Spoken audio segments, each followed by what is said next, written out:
Le maître chimère de la deuxième brigade de chimères, le major Schlossmeot, fait face à l'hologramme du commandeur Shmoné Jameson via l'Holloway. Major, grâce à un quadrillage exceptionnel des drones de surveillance, les deux fugitifs ont été localisés. Ils circulent vers le sud de l'île du Nord, à bord d'un aircar obsolète ayant appartenu à un fugitif. Dès qu'ils se poseront, ta mission sera d'intervenir sur zone en prenant tous les risques nécessaires. Je te couvre, mais attention, surtout pas d'excès de zèle. Je les veux tous les deux vivants et en bon état. Entendu, commandeur. Voici ton ordre de mission et le code de la DMA pour suivre leur localisation. Départ immédiat. Bonne chasse. À tes ordres, commandeur. Le sud de l'île du Nord apparaît du ciel comme une immense forêt parsemée de rares clairières. Estrim aperçoit justement une de ces zones dégagées qui a l'air tranquille et où serpente un ruisseau. Il décide de se poser prudemment. Sheva guette tout mouvement suspect aux alentours. Estrim va rester aux commandes du véhicule par prudence. Sheva sort seule de l'aircar et se dirige vers le point d'eau à quelques mètres. Elle va remplir un récipient que Frank leur a donné. Les feuilles alentour bruissent doucement sous l'effet du vent. Seul l'écoulement du ruisseau se fait entendre. Tout est étrangement calme. L'instinct en éveil de Sheva lui intime de rester le plus près possible de l'aircar. Soudain, le radar de bord indique à Estrim qu'un engin volumineux s'approche d'eux rapidement. Il crie. Vite, reviens à bord. Quelque chose approche. Sheva court et s'engouffre dans l'aircar. À peine monté à bord, un AFV surgit de derrière l'horizon végétal. Le major hurle dans le mégaphone de bord. Rendez-vous sans résister et il ne vous arrivera rien. Si vous tentez de fuir, nous tirerons sans sommation.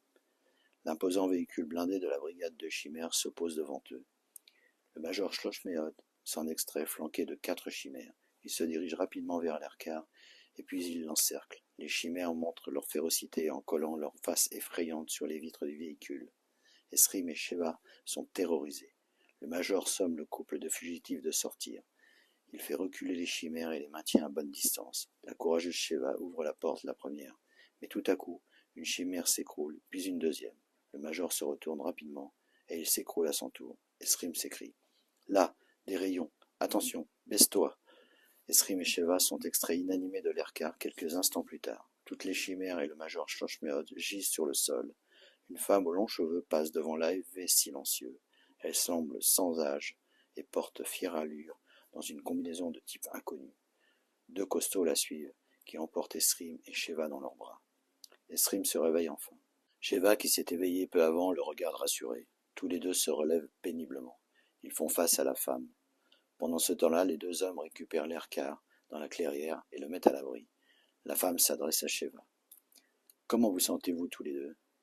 Ça peut aller, un peu groggy. Où sommes-nous et qui êtes-vous? Je vous donnerai les réponses plus tard. Qu'est-il arrivé à nos limiers? Ils sont morts? Non, simplement en sommeil, pour un bon moment. Pourquoi nous avoir sauvés des griffes des chimères? Inutile de me poser d'autres questions pour le moment. Maintenant, suivez-moi. Le commandeur Jameson est fou de rage contre le major Schlossmeot. Incapable, idiot, je t'avais pourtant prévenu qu'un échec n'était pas envisageable. Ils ont utilisé une arme inconnue qui nous a paralysés, puis endormis. Que pouvions-nous faire, moi et mes chimères? Cette fois-ci, ces transhumes, nom abrégé donné à la secte des transhumanistes, ont dépassé la ligne rouge. Je vais demander le déploiement de l'armée sur zone. Quant à toi, le gouverneur m'a demandé ta relégation à la TMA. Tu es remplacé sur le champ à la tête de la brigade par le major L.F. Swanson. Après ce deuxième échec, le conseil du gouvernorat, pressé par l'influence majeure d'F.S. Patterson sur le gouverneur Chivim Johnson, demande des sanctions. Patterson et ses amis financiers se comportent politiquement parlant comme des faiseurs de roi. Ils tiennent les gouverneurs successifs dans leurs mains. Nul ne peut accéder au poste suprême de ce territoire sans l'aval de ces personnes puissantes.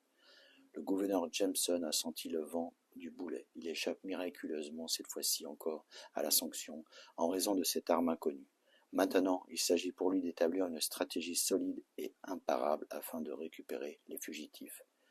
Il va désormais disposer exceptionnellement d'une force d'intervention composée de commandos aguerris et de robots guerriers polyvalents.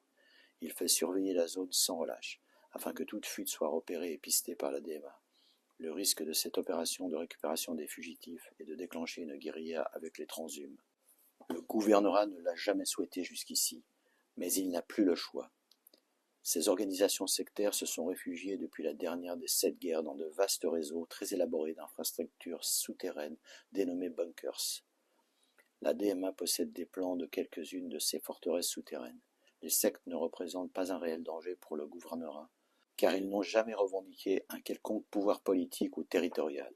Elles souhaitent seulement rester indépendantes. Mais des rumeurs persistantes inquiètent depuis quelque temps le gouvernorat. La preuve en est désormais apportée. La secte qui retient Esrim développe ainsi de nouvelles armes, alors que son activité est censée se concentrer en des recherches scientifiques dans le champ du post-humain. L'occasion donnée de récupérer Esrim tombé aux mains de la secte se révèle un bon prétexte d'attaque pour le gouvernorat. Le gouverneur Johnson a demandé au conseil du gouvernorat de lui donner un feu vert et des moyens. Selon lui, le développement de nouvelles armes représente un danger pour la sûreté du territoire. La demande reste en suspens, car le conseil hésite. La dernière fois que le gouvernorat s'est attaqué à une de ces sectes dans le No Man's Land, cela s'est terminé en fiasco militaire. Arbar Hameshim-Emea s'affaire durement pour s'installer sur l'île de la Liberté. Les défis à relever pour les 3 scientifiques sont nombreux. Tout d'abord, il leur faut tirer le meilleur parti de l'écosystème de l'île. Une source d'eau potable abondante est primordiale. Hamishim l'a déjà repéré au Home Lab à l'aide d'une carte hydrographique. Pour se nourrir, il dispose d'une réserve de plusieurs centaines de gélules FF, mais qui seront bien vite consommées. Ils doivent donc impérativement mettre en place une culture hydroponique pour leur assurer une nourriture équilibrée et ne pas risquer de carences graves. L'énergie est fournie par les piles nucléaires. Le problème du logement a été assez vite résolu. Ils ont déployé dans la petite forêt 3 unités de survie militaire, UDSM, mises au point durant les 7 guerres par les ingénieurs de l'armée. L'UDSM a la forme d'un igloo, d'une surface d'environ 30 mètres carrés au sol. Cette structure, composée d'une matière très solide, se déploie spontanément, comme un airbag dès qu'on ouvre la caisse qui lui sert de logement. Il suffit ensuite de fixer l'UDSM solidement au sol. Des piles nucléaires portatives assurent le chauffage, de l'air et de l'eau. Ils établiront aussi leur laboratoire dans une UDSM.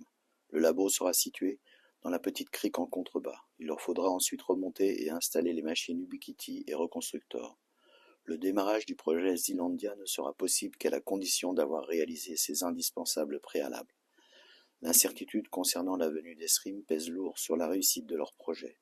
Mais les 3 scientifiques veulent rester optimistes. Ils sont persuadés que le couple réussira à les rejoindre.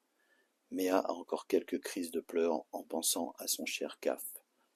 Ses cousins font preuve de beaucoup de compassion. Elle tente de soigner sa peine en travaillant beaucoup. Les conditions météorologiques sont parfois rudes. Le vent est quasiment permanent, mais la pluie est absente pour le moment. La courte saison de l'été austral à cette latitude sera propice à accomplir les tâches préliminaires d'installation. Le trio de scientifiques doit avancer le plus vite possible et ne pas perdre de temps.